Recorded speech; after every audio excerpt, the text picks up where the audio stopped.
Buen día a tothom. Buenos días a todo el mundo. Hoy en la sesión de la plataforma de formación continuada de diagnóstico por imagen y tratamiento de Girona, nos va a hablar Alejandro Pascagaza sobre el enfoque de la radiología vascular intervencionista en la hemoptisis. Cuando quieras, Alejandro. Buenos días a todos. Soy Alejandro Pascagaza, radiólogo intervencionista en el Hospital del Mar, y hoy hablaremos del enfoque de la radiología vascular intervencionista en la hemoptisis.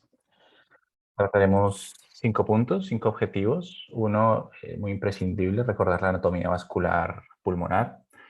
Después hablaremos de la etiopatogenia que precede la hemoptisis, la imagen diagnóstica, algunas pinceladas, y finalizamos con la técnica y complicaciones de la hemoptisis. Ya para 2016, la Sociedad Española de Neumología y Cirugía Torácica publicó un consenso en el que habla fundamentalmente del algoritmo terapéutico de la hemoptisis.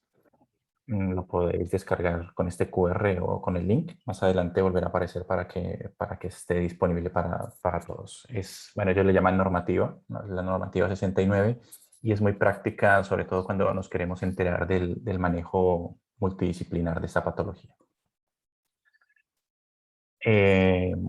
Recordemos la anatomía vascular. Recordemos que hay dos grandes sistemas de irrigación pulmonar. Uno es la circulación bronquial, representado por las arterias bronquiales. Nacen de la aorta torácica descendente, es una rama directa, o ramas directas, y el 80% de las veces nacen en los niveles T5 y T6, lo que sería una localización normotópica de las bronquiales. Y por otro lado, la circulación pulmonar, representada por las arterias pulmonares. De esta manera, tenemos dos circuitos vasculares. El circuito de la arteria pulmonar, que ya sabemos, nace el ventrículo derecho, y es un circuito de baja presión y alto flujo. Y se encarga fundamentalmente de la función de intercambio respiratorio, bronquiolos respiratorios y alvéolos. En la otra banda tenemos la circulación bronquial, que proviene del ventrículo izquierdo, y es un circuito de alta presión, pero de bajo flujo. Y su función, su papel será la irrigación propiamente del parénquima, bronquiolos terminales y pleura visceral. Esto es importante reconocerlo porque el 90% del origen de los sangrados en hemoptisis proviene de las arterias bronquiales y un 10% para lo que es la circulación, un origen de circulación pulmonar o circulación sistémica. Existe una clasificación antigua, pero que aún está vigente y se usa, es la clasificación de Caldwell, en el que diferencia 4 tipos de disposición de las arterias bronquiales. La tipo 1 es un tronco intercostobronquial, que da la bronquial derecha intercostal, y 2 bronquiales izquierdas. La tipo 2, una derecha, una izquierda. La tipo 3 son 2 derechas, 2 izquierdas. Y la tipo 4, más infrecuente, 2 derechas y una izquierda. Esto es muy útil de cara a prepararnos en el angioTAC para la embolización y reconocer bien la anatomía de los pacientes. Aunque la mayoría de los casos los podemos encuadrar en alguna de estas 4 clasificaciones, en ocasiones sí que encontramos circulaciones muy aberrantes por mamaria interna, torácicas, incluso ramas que provienen de la aorta abdominal a través de la arteria frénica inferior. Este es un caso de nuestro hospital. La imagen de aquí arriba es una embolización de la arteria bronquial izquierda ocasionada por una hemoptisis por un micetoma que está en el lóbulo superior izquierdo. La embolizamos en febrero de este año. Quedó muy bien embolizada, pero al cabo de unos meses ha vuelto a sangrar. Y hace 2 semanas nos encontramos que ya había reclutado circulación por la torácica lateral y por mamaria interna.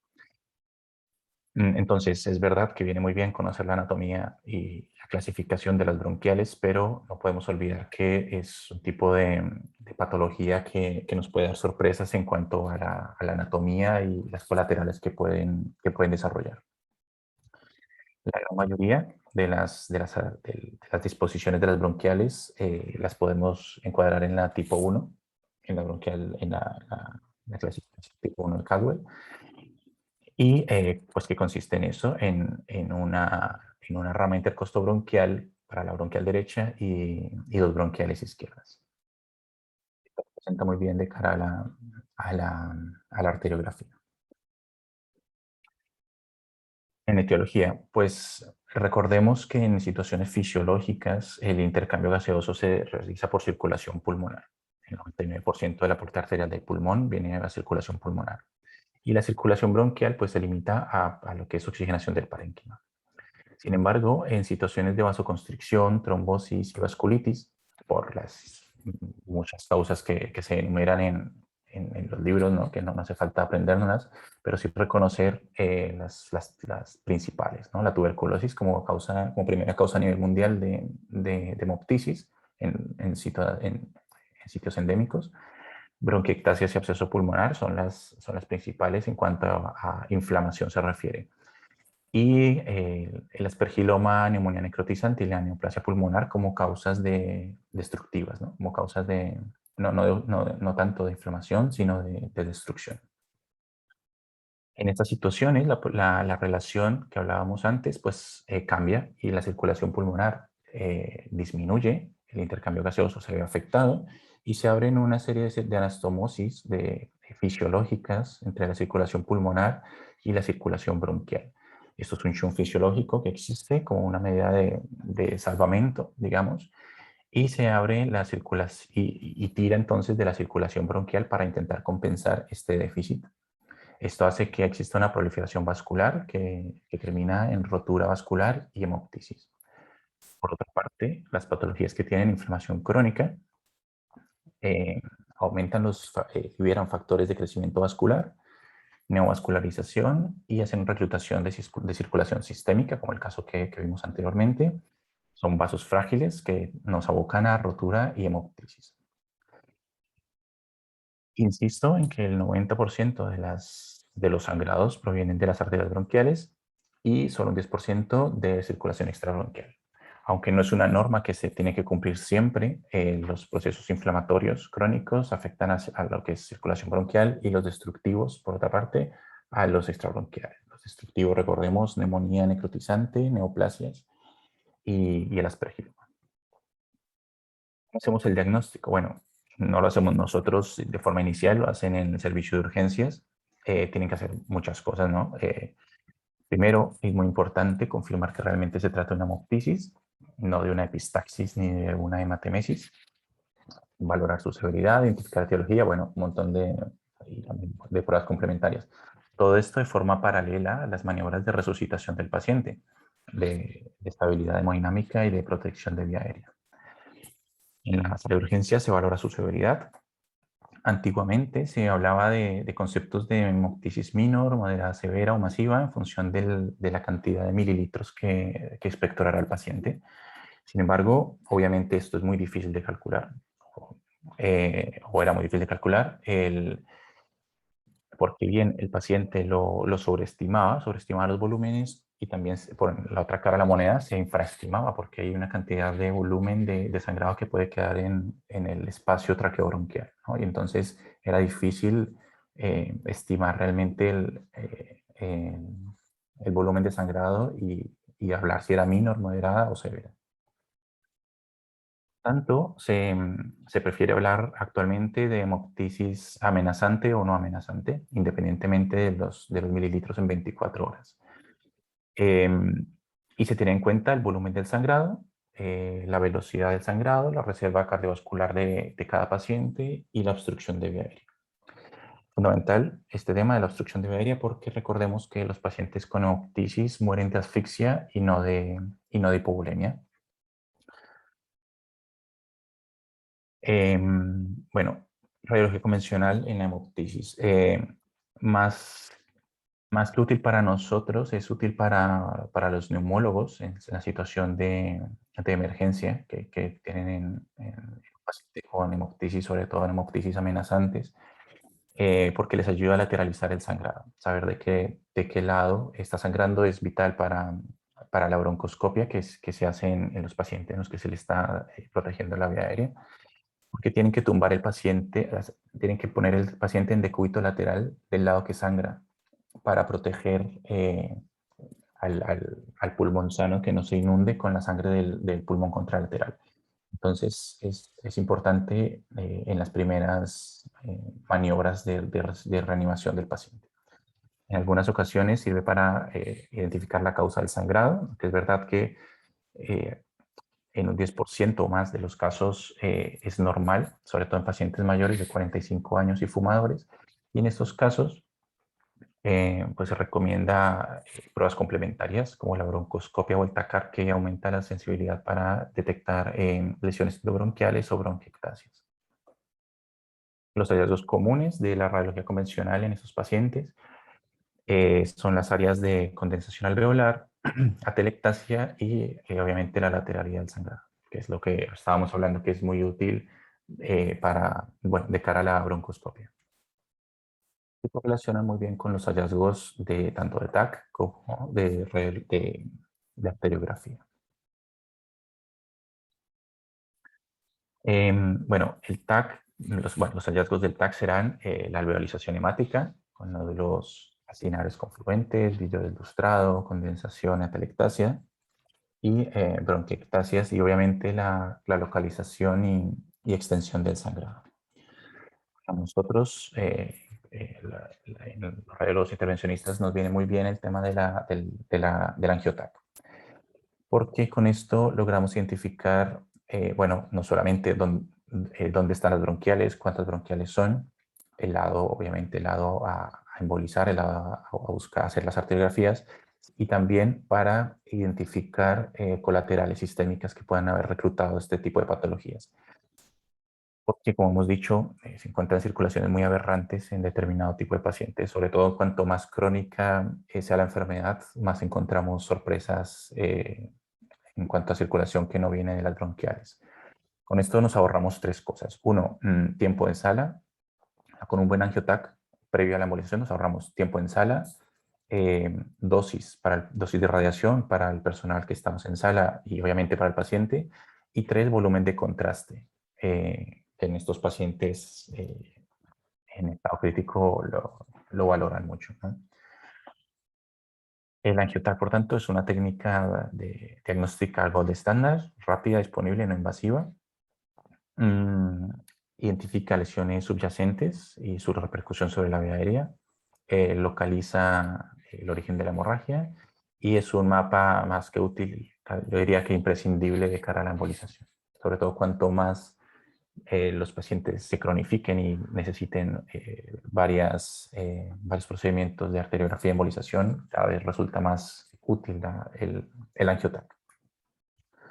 El tratamiento, bueno, como hablábamos al principio, salió la normativa 69 de los neumólogos y cirujanos torácicos, en las que resume muy bien el algoritmo terapéutico y contempla tres opciones terapéuticas. Una, la broncoscopia, la embolización, que es lo que hablaremos más adelante, y la cirugía. La cirugía pues tiene alta tasa de mortalidad, no preserva la función pulmonar y tiene complicaciones postquirúrgicas. El algoritmo parecería muy relegada a la cirugía en el último rincón del algoritmo. Sin embargo, en ocasiones puede ser el tratamiento de primera elección, ¿no? En hemoptisis postraumáticas, iatrogénicas o en malformaciones vasculares muy extensas que no puedan ser abordadas endovascularmente. En esos casos, el abordaje quirúrgico puede plantearse como primera opción. La broncoscopia, pues, tiene funciones en el paciente con, bueno, se puede llegar a la broncoscopia bien en el paciente con hemoptisis amenazante que está inestable, en el que tiene tres funciones principales la broncoscopia: limpiar la vía aérea de coágulos, bloquear el pulmón que está sangrando y proteger el contralateral. De ahí que es muy importante que ellos sepan con radiología convencional que se tiene más a mano el lado que está sangrando y en algunas ocasiones se puede también coagular, ¿no? Se puede incluso tratar algunas lesiones endobronquiales y estabilizar al paciente. También en hemoptisis no amenazante también, ¿no? Bueno, en esto también los que se lean la normativa 69 encontrarán lo de que si broncoscopio flexible, rígido. Bueno, esto depende de cada hospital. Hay hospitales que tienen la posibilidad del broncoscopio rígido también, y los que no tienen la disponibilidad en broncoscopio rígido, pues terminan siendo muy diestros en el broncoscopio flexible, pero es verdad que hay patologías que no permiten ser tratadas con un broncoscopio flexible, eh, o grandes ocupaciones hemáticas que no pueden limpiar todo, que esté todo un bronquio lleno de coágulos, pues con un broncoscopio flexible es casi imposible, ¿no? Pero bueno, bueno, lo que nos interesa es que la broncoscopia, que lo quiero resaltar, es una de las primeras maniobras que se hacen en el paciente en hemoptisis amenazante e inestable. Respecto a la embolización, es un método diagnóstico terapéutico, es mínimamente invasivo, ya lo sabemos, y preserva la función pulmonar a diferencia de la cirugía. ¿Cómo llegamos a la embolización o las indicaciones? Bueno, aquella hemoptisis amenazante que se logra estabilizar por broncoscopia y que se le puede hacer un angioTAC y detecta las arterias bronquiales patológicas o las que sean patológicas y que puedan justificar el sangrado, pues termina en embolización. Que si el angioTAC es urgente en estos casos, pues no. Porque recordemos que, bueno, recordemos, ¿no? Viendo el algoritmo, lo urgente es la broncoscopia, es estabilizar al paciente. El angioTAC se hará de cara a conocer la etiología, mapa vascular previo a la embolización. No hace falta que sea en las primeras horas con un paciente mucho menos inestable, ¿no? Al TAC, estos pacientes deben ir ya estabilizados desde la sala de urgencias o quirófano, donde sea que se le haya hecho la broncoscopia. Podemos llegar a la embolización en pacientes estables, los que obviamente pueden ir al angiopac y se hace la embolización, o también pacientes en los que requieran una reembolización. Y en la otra rama, la hemoptisis no amenazante, pues aquellos pacientes que sí que tienen un diagnóstico hecho, se les puede dar un tratamiento específico, pero son pacientes con hemoptisis recurrente que no llega a ser nunca amenazante, pero se les encuentra que tiene unas arterias bronquiales patológicas y se pueden embolizar, ¿no? Prácticamente de forma ambulatoria y diferida. Bueno, como otros procedimientos de intervencionismo que son en pacientes inestables o bueno, urgentes, no existen contraindicaciones absolutas. Existen contraindicaciones relativas relacionadas con la angiografía, de coagulopatía no corregible, insuficiencia renal, alergia al contraste. Sin embargo, son situaciones que son remediables, ¿no? Corregibles. La presencia de la arteria radicular magna de Adamkiewicz, que la veremos más adelante, bueno, es algo que nos asusta mucho, pero hay formas también de evitarla y evitar su embolización. Y si tenemos la mala suerte de un paciente con una estenosis congénita y que tenga una hemoptisis, pues nos ponen un aprieto porque pues ya no tiene, la circulación pulmonar en determinado lóbulo, como para ahora también tener que embolizar el componente de circulación bronquial, ¿no? No lo pondría difícil. ¿Cómo lo hacemos? Generalmente con un acceso femoral, como casi todo lo que hacemos ahora en intervencionismo, pero es verdad que cada vez ganamos más confianza en el acceso radial, sobre todo cuando tenemos que explorar el segmento de la subclavia mamaria interna. En esos casos resulta incluso más cómodo hacerlo por acceso radial. Hacemos una cateterización selectiva, bien podemos o no hacer una ortograma. Si tenemos un buen angioTAC previo, podríamos obviarlo, pero bueno, se sigue publicando que bueno, en algunos centros se sigue haciendo de forma rutinaria. Cateterizamos con catéteres entre 4 o 5 French, idealmente 4 French. Catéteres de curva inversa como el Simon, SHK o Michelson, todo a gusto del consumidor. o catéteres tipo Cobra. Luego hacemos una arteriografía en la que, bueno, podemos identificar los 5 hallazgos típicos de estos pacientes. Uno, que es la formación de nuevos vasos, áreas con más vasos de la cuenta, con más hipervascularización, arterias bronquiales hipertróficas en las que el punto de corte está establecido en 2 milímetros. A partir de 2 milímetros la consideramos patológica. Shunts broncopulmonares, que bueno, esto hay que tenerlo en cuenta de cara a la embolización para evitar que migre el agente embolizante más allá de la circulación bronquial. Y más infrecuente, la extravasación o pseudoaneurismas. Una vez identificada la patología, bueno, procedemos a embolizar. ¿Con qué lo hacemos? Bueno, pues podemos pensar en el Espongostan, que es muy una espuma, que es reabsorbible, es barata, es segura, porque bueno, hace un efecto temporal de embolización, pero pues este efecto temporal pues justamente nos limitaría su uso en estos casos porque repermeabilizaría el vaso que hemos tratado y volvería a sangrar. Podríamos pensar en coils, también son baratos, pero tiene varias cosas. Uno, que es que no podemos llegar muy distal. El coil se conformaría en los troncos principales de la bronquial, que requiere buen estado de hemostasia del paciente para que funcionen. Y al ser definitivo este material, pues nos limitaría a volver a entrar al vaso que hemos tratado, ¿no? Bueno, otro material es el pegamento.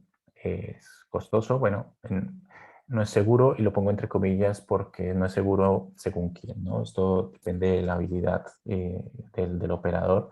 Cada vez se gana más confianza en los pulsantes líquidos y cada vez se publican más series en las que no hay diferencias significativas en el uso de pegamento en pacientes con hemoptisis. Pero sí que está descrito un riesgo de necrosis del parénquima que embolicemos con pegamento. Esto se explica porque conforme inyectamos el pegamento o el agente líquido, el que sea, no controlamos muy bien qué tan distal se va. Es verdad que podemos embolizar el tronco de la arteria bronquial que queremos embolizar, pero puede migrar más allá de lo que queremos, condición nos ocasionaría una isquemia, infarto pulmonar o incluso pasaría por shunts que se nos habían pasado desapercibidos en las primeras arteriografías. Por eso hay que tener bastante experiencia para su uso. Y por último, las partículas, que es verdad que es probablemente más costoso que las anteriores materiales, también tiene riesgos de embolización a territorios no diana, es definitivo y lo bueno es que podemos, según el calibre de partículas que escojamos, embolizar más o menos proximal en el territorio bronquial. Existen dos tipos de partículas, de polivinilalcohol y las microesferas de tisacril, las microesferas esféricas calibradas.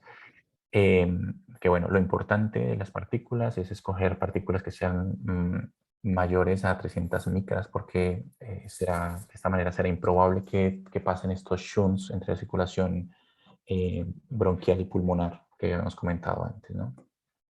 Una vez tenemos embolizado, realizamos el control, verificamos que la oclusión sea completa y finalizamos el procedimiento.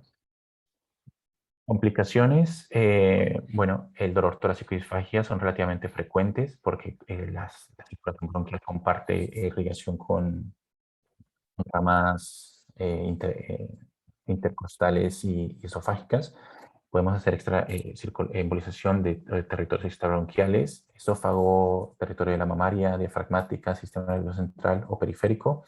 Y como decíamos antes, la Dankovich es la que más nos explica el sueño, ¿no?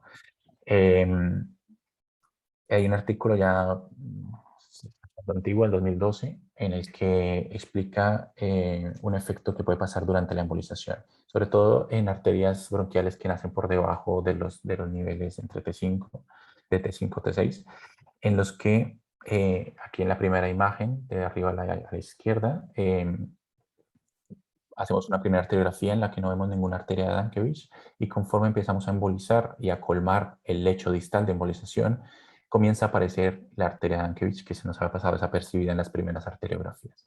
Esto es porque el estado hemodinámico, la hemodinámica de ese vaso va cambiando en función de la embolización que hayamos hecho y se hace patente esta arteria que no la habíamos visto antes.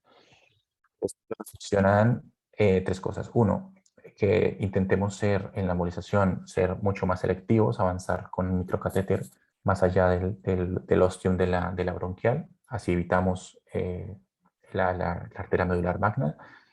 Dos, que no hace falta apurar tanto la embolización, no hace falta embolizar la bronquial hasta el ostium en la aorta. Y tres, que en la medida de lo posible hagamos arteriografías de control durante la embolización para descartar que estemos en una arteria que comparte referencia con la medular magna. Esto sobre todo es más importante cuando el origen de la bronquial es baja. Obviamente la embolización de territorio nodiana, bueno, extremidades, órganos, también es algo frecuente y con cualquier material lo podemos ocasionar. La isquemia y necrosis del territorio embolizado, más descrito cuando usamos agentes embolizantes líquidos. La infección, que es algo que no podemos controlar porque es un procedimiento en el que no se requiere profilaxis antibiótica, pero bueno, según la causa y el estado del paciente, pues es más o menos probable que termine en infección. Y la embolización no efectiva, que bueno, no lo considero yo especialmente una complicación, porque sí es verdad que en ocasiones puede ser que no lo hayamos embolizado correctamente.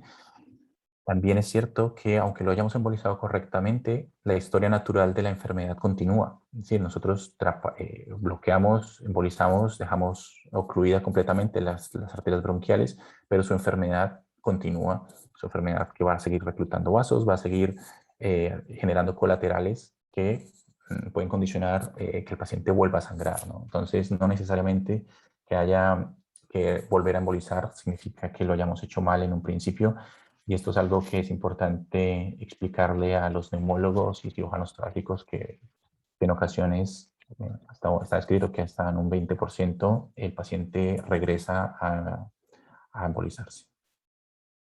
Por último, cuatro puntos a destacar, que la radiología convencional y el TAC son muy útiles. La radiografía para los neumólogos los minutos de reanimación, y el angiotac de cara al mapa vascular para la embolización. Que el origen de la hemoptisis es generalmente bronquial y menos frecuente por circulación pulmonar. Que la embolización bronquial es efectiva en caso de hemoptisis masiva y recurrente, y que una de las complicaciones más infrecuentes pero más temibles es la lesión de la arteria medular magna. Por último, también dejo 3 artículos que son interesantes en nuestra especialidad para, bueno, yo creo que tenerlo a la mano para recordar un poco la anatomía y los hallazgos típicos en la hemoptisis. Y ya, con esto es todo lo que les puedo decir de hemoptisis. Muchas gracias. Muchas gracias, Alejandro. Te has tenido tiempo perfecto, ¿eh? Sí. Y gracias por esta revisión que nos has hecho. La verdad que muy completa desde la fisiopatología, ¿no?, hasta el tratamiento final de la hemoptisis. Paso a leer las preguntas de la audiencia. El doctor Maroto pregunta que al ser una patología que implica varios servicios, ¿no?, como neumología, urgencias, cirujanos torácicos, radiología, piensa que es importante el manejo multidisciplinar y pregunta que cuál es tu experiencia en la relación con otros servicios, si crees que sería interesante crear unidades multidisciplinares para el manejo de los casos.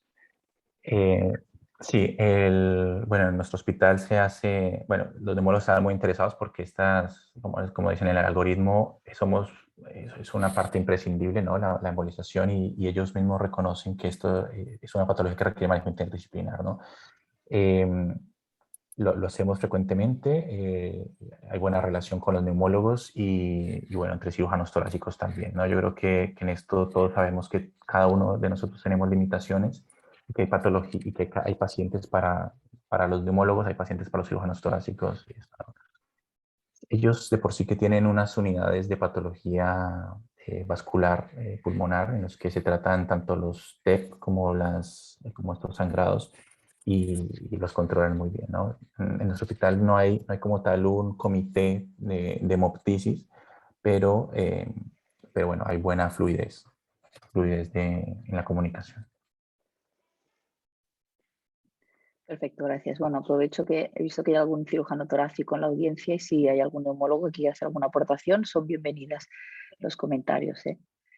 Albert también nos pregunta, ¿no? Que si crees que puede ser útil tener un informe estructurado del angiotac en los estudios de hemoptisis importante.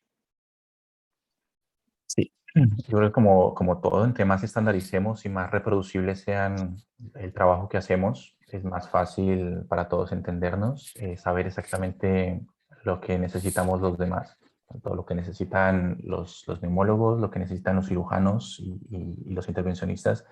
Si lo podemos estandarizar, es genial, ¿no? Si nos ponemos de acuerdo en los hallazgos importantes y también quitarnos del medio hallazgos poco relevantes para un informe, es más práctico, ¿no? Es más eficiente este sistema de transmitir en un informe necesariamente, lo que es necesario, ¿no? De acuerdo, gracias. Y luego también pregunta al ver si crees si son necesarios los controles radiológicos post-embolización o es suficiente el seguimiento clínico. No son necesarios. Con el resultado de del control por arteriografía, la última imagen que hacemos, es bastante suficiente. Es verdad que en ocasiones tenemos dudas de que haya migrado el material. En estos casos sí que lo hacemos o bueno, que en ocasiones también encontramos shunts broncopulmonares en los que bueno, liberamos, o sea, hacemos la embolización un poco cruzando los dedos y que no sabemos muy bien el comportamiento muchas veces del material. A veces las partículas no las controlamos muy bien, no se logran no pacificar muy bien. Y, y en ocasiones sí que hemos hecho algún TAC de control casi inmediatamente después del procedimiento para saber qué ha pasado con el agente embolizante, si se ha quedado donde lo hemos dejado. Pero ya como controles rutinarios, que para esto no. Ya es verdad que estos pacientes se les seguirán haciendo TACs los neumólogos por controlar su enfermedad de base, pero de cara al procedimiento, de cara a la embolización y la hemoptisis, no es necesario ningún control. Perfecto, gracias. Muy bien, ahora el doctor Xavier Baldovio, que se anima a los cirujanos, que es cirujano torácico en el Hospital Trueta, hace un comentario y dice que como cirujanos nosotros también somos conservadores y creemos que la embolización es el primer escalón en el tratamiento, que son pocos los casos que llegan a quirófano de forma emergente y que en esos casos el pronóstico no es muy bueno por la alta probabilidad de complicaciones. En esto Gracias, quiero Xavi. añadir que cuando un paciente de estos llega al quirófano, llega en muy malas condiciones, porque no se contempla como primera opción, y el que un paciente de estos llegue a la sala a una sala de cirugía es un problema para ellos, y obviamente el pronóstico de estas cirugías eh, es propiamente por la situación en la que se encuentra el paciente, no por otra cosa. Perfecto, una pregunta de Diego Preciado, que te pregunta si ves la arteria medular magna en la primera arteriografía, intentáis el procedimiento o desestimáis la embolización. Mm, Hablamos con el abogado primero del Colegio de Médicos. Pregunte. A ver, si podemos avanzar más allá con un microcatéter, lo podemos intentar. Eso va mucho en la confianza de cada uno. Yo estoy seguro que en muchas yo me echaría para atrás, pero según cada paciente, ¿no? Si es verdad que si es una hemoptisis pequeña que poco problema le ha dado al paciente, yo no lo haría. Ahora, si es un paciente que acaba de salir de un sangrado masivo en el que casi se muere en la sala de reanimación, pues quizá haría algún esfuerzo y haría algunas maniobras para proteger la arteria medular magna, avisarle a todo el mundo que esto puede pasar bueno, y asumir en parte el riesgo, ¿no? Pero esto se individualizaría en cada paciente. Vale, de acuerdo. Diego te dice que está de acuerdo, que es uno de Me nuestros alegro. intervencionistas también. Sí. Gracias. Yo quería comentarte también, has enseñado una foto de un caso, ¿no? Que salía una colateral sistémica muy, muy distal, muy abajo. Entonces, para planificar el estudio, ¿no? El angiotac que se hace previamente, hasta dónde, claro, yo he visto esto, normalmente hacemos un angiotac torácico, Ya, ¿no? ya no. Entonces, claro, esto es como cuánto es de frecuente para estirar hasta la crestas ilíacas o para hacer todo, No, para nada. Yo creo que si para de nada, existir vale. la más lejana, la más lejana, yo creo que sería la arteria frénica inferior, que suele aparecer en un angiotac de tórax rutinario, con la Vale, caja perfecto. que se hace. ¿No? Sí, Y si la pillas solamente llegando al pulmón, sabremos que es la frénica, ¿no? No hace que viene de falta allá, vale, exactamente, ¿no? perfecto, no hace falta estirar. No, no sea que Perfecto, encuentres más cosas en el abdomen. perfecto, pues muchas gracias. Yo creo que vamos a cerrar, Albert, si quieres hacer la Sí, conclusión y el cierre. pues gracias Noemí, pues muchas gracias Alejandro por tu excelente y magnífica presentación. Nos has dado mucha información al respecto de cómo manejar el tema de la hemoptisis y sobre todo la hemoptisis importante, recalcando la importancia de conocer la anatomía y que esta anatomía la podemos definir bien en el angiotac, que es la pieza fundamental. Gracias por recordarnos también el papel que puede tener la placa de tórax, esa placa de tórax que a veces tenemos un poco olvidada y que no hay que perder, porque nos puede dar mucha información y tú nos has remarcado exactamente el cómo. Y después nos has clarificado pues, que existen unos claros algoritmos de manejo de esta patología en la que está implicada diferentes especialidades y que estas especialidades obviamente van a trabajar conjuntamente en beneficio del paciente y que esa es tu experiencia y esperemos que esto sea así en todos los centros. Pues muchas gracias por todo. Y nada más, recordarle a la audiencia que para mañana tenemos el tema será la revisión del diagnóstico y tratamiento de la oclusión de la arteria mesentérica superior a cargo del doctor Giacomo Passinati y están todos ustedes invitados y que tengan todos ustedes un maravilloso día. Gracias a Dios. Hasta luego, gracias.